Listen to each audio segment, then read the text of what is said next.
this is the final product of the zucchini muffins we made today.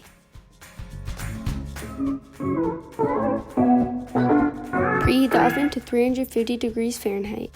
We're going to peel 2 zucchinis. Cut it into small pieces and put it in the immersion blender. Then you're going to crack 3 eggs and put it in a bowl. And add 1 3/4 cup of sugar, half a cup of applesauce.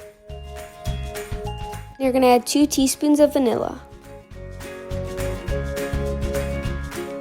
2 teaspoons of baking soda,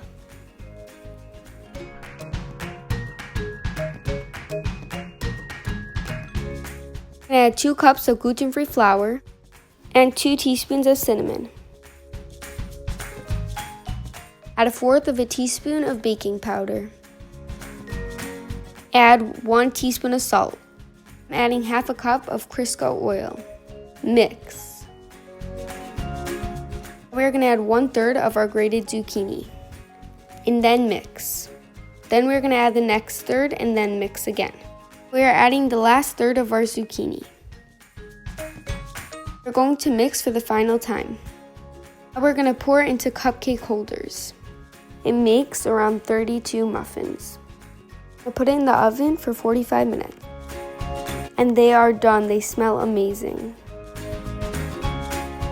And this is the final product of the muffins. I hope you enjoy them. Thanks for watching.